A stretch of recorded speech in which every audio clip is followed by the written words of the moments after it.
So suggestion ng mekaniko ito dito kasi ganun talaga yung nangyayari pag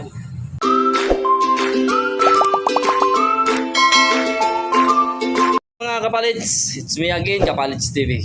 Welcome back to my Facebook profile and YouTube live.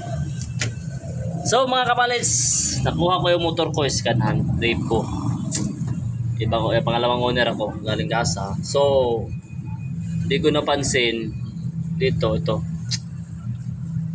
Pumutok na yung dalawang oil seal.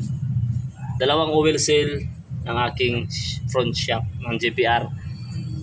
Ngayon, bumili ako ng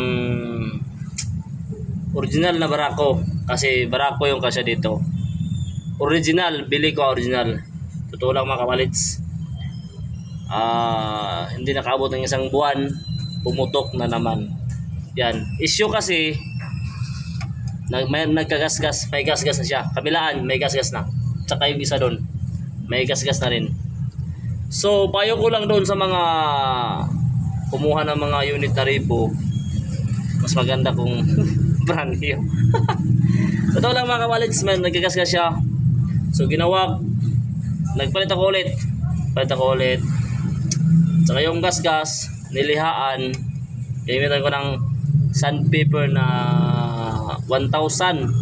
So, sabi ng mekaniko, okay pa.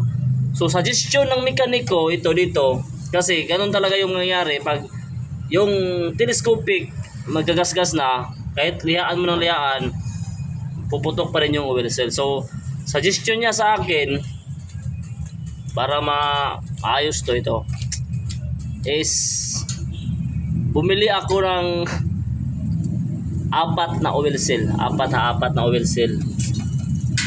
Kumbaga tagdadalawa sila. So, dalawang oil seal ang nilagay ko dito. Tingnan kung mapansin nyo yan, oh, di ba? Wala na yung cover dito. Wala na. Kasi puro oil seal na lang ang nakalagay dyan. Dalawang oil seal ang nilagay. Pati sa kabila, dalawang oil seal nilagay. So, ngayon, wala pa akong budget. So, bumili ako ng replacement. Halagang 60 pesos. So, 120 apat. Kasi yung bili ko ng original is isa lang is 150. So ito, titingnan ko kung hanggang kailan, ilang buwan to bago siya bumutok. So far, okay naman yung play niya. Tsaka hindi naman, wala namang wala nang tagas. Pero titingnan ko kung kailan, hanggang kailan ang limit ng dalawang oil seal. Dalawang oil seal to kabilaan. So lahat apat yan. Dalawang oil seal, titingnan ko kung hanggang ilang buwan.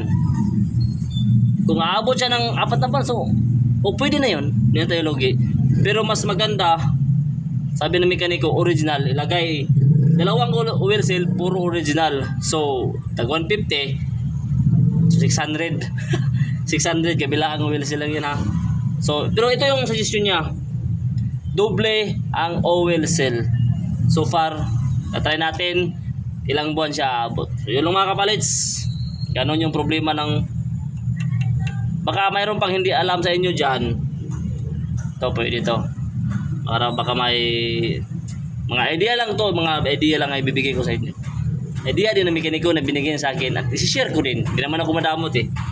Pareho lang tayo. May motor na ganito.